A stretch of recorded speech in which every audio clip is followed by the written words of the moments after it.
Akala nila, naligaw lang ng eskwela o classroom si Shahara. Ang kanya kasing height, 3 feet 4 inches lang. Pero, first year college na? Sa lahat ng freshmen ng Cotabato Foundation College of Science and Technology Pikit Extension sa Malidegaw sa Special Geographic Area ng BARM o ng Bangsamoro Autonomous Region in Muslim Mindanao, siya raw ang pinaka-stand out. Ang new face kasi sa campus, napaka-baby face. Cute daw po ako. Agaw pansin din ang kanyang height na 3 feet at 4 inches lang, sing tangkad ng isang 6 na taong gulang na bata. Napaka-cute as in. Pero paglilinaw niya, hindi raw siya rito saling ket-ket o saling pusa lang. Hindi rin siya nawawalang bunsong kapatid ng sinumang estudyante dahil siya'y officially enrolled. Nito po yung pangalan ko. Nakapasa po ko sa scholarship ng AHME para sa mga college freshmen po. At wag raw siyang iismulin. Kaya niya raw kasing makipagsabayan sa ibang mga estudyante na doble-doble pa sa kanya ang laki. Madali siyang matuto, madali siyang turuan, madali siyang makakatch up ng lahat ng tinuturo sa kanya. Ang small but terrible na freshie, totoo nga bang isang child genius, kaya accelerated? Ang liit lang po niya pero ang galing po niya sa computer. Siya ang first year IT o Information Technology student na si Shahara. Dahil sa kanyang height, sanay na raw siyang pagtinginan at panggigilan ng kanyang mga kaklase, pati na ng kanyang mga guro. Sa first meet-up, nagpapakilala kami. Tinawag ko siya. Asan si Shahara Bandila? Ma'am! Hanap ako ng hanap kung saan siya. Sabi nila, ma'am, andito siya. Pero hindi ko siya makita. Binigyan nila ng space para makita. So sabi ko, ikaw pala. Akala ko, anak ng kaklase niya. Minsan po kinukurot yung pisngi ko. Nagpapapicture po sila. At dahil 18 kilos lang ang kanyang timbang, ang baby face, madalas din daw, bini-baby. Pinubuhat po nila ako. Ginagawa nila po akong baby, tapos naglalaro po sila kasama ako. Halimbawa, ako po yung baby, tapos sila po nanay, tapos yung isa tatay. Ginagawa rin daw siyang manika ng kanyang mga kaklase. Naayusan namin po siya. Minsan sila po yung gumagawa ng hijab ko. Kapag paakyat siya sa stairs, syempre nahihirapan po siya dahil sa heights niya. Yun po, tinutulungan po namin siya. Hindi po ako nakakasabay pag naglalakad po siya kasi ang bilis nila, tapos ako, ang bagal ko po. Hinahawakan lang po nila yung kamay ko para makapasabay po kami. Since grade 10 po kami, ay ako po yung nagdadala ng mga gamit niya. Hindi po siya pwedeng masyadong magdala ng mabibigat. Para naman makaupo, kinakailangan daw munang babaan ang swivel chair ni Shahara. Pero kinapos man sa height, bumabawi naman siya sa utak.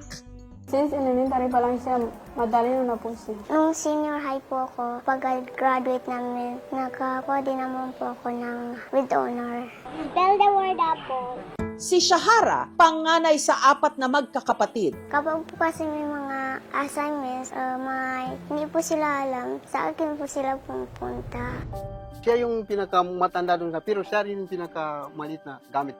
Sa mga pamilya ng pambatang damit, doon ko po nakukuha yung mga damit ko po. Pero si Shahara may gustong linawin. Ilang taon ka na? 7? 8? 9? Hindi po, ate. Ang kanyang pamilya may hinala. Yun ang dahilan na nagaganin siya dahil sa kapanganak sa kanila. Ano ang totoong kondisyon ni Shahara? Susukatin natin yan sa aming pagbabalik. Sana po, magamot po ako.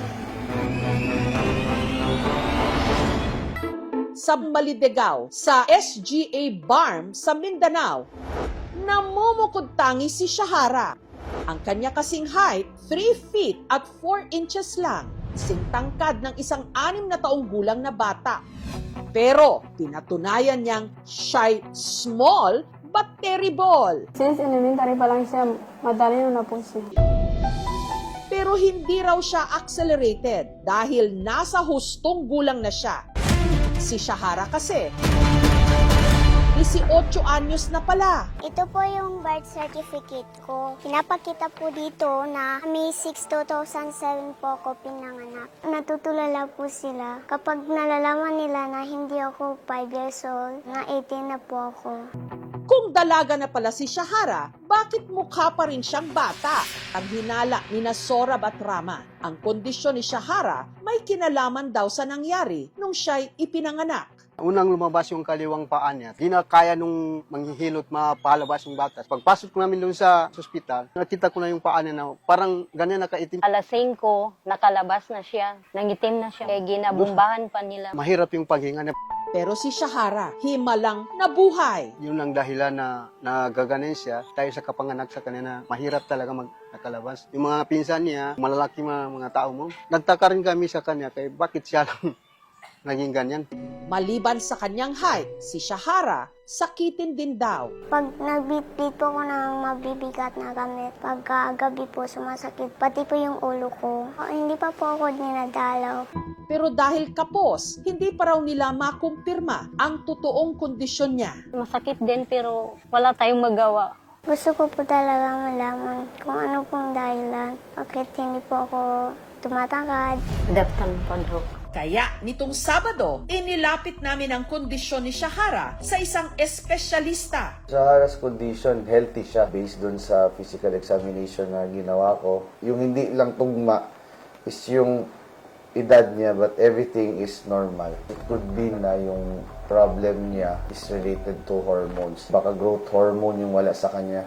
Parte ng utak po natin na nagbibigay ng growth hormone, katabi po niya yung parte din ng utak natin na nagbibigay ng sex hormones natin, yung FSH, LH, na nag-uutos sa utak sa buong katawan natin na magdalaga na. So kung kulang yun, hindi din talaga siya magdadalaga. May karagdagan laboratorio na kailangan gawin pag-examination ng dugo niya. Kailangan natin i-determine ang edad ng buto niya. Bigyan siya ng growth hormone replacement. Pagdasal natin, makakahabol siya sa tangkad. Yung birth history niya, baka nagkaroon ng konting problema doon sa panganganak niya na naapektuhan po yung utak niya. Ngunit, achiever po siya sa school. Mukhang hindi naman napakalaki ang naging pinsala sa utak. Siyempre po malungkot.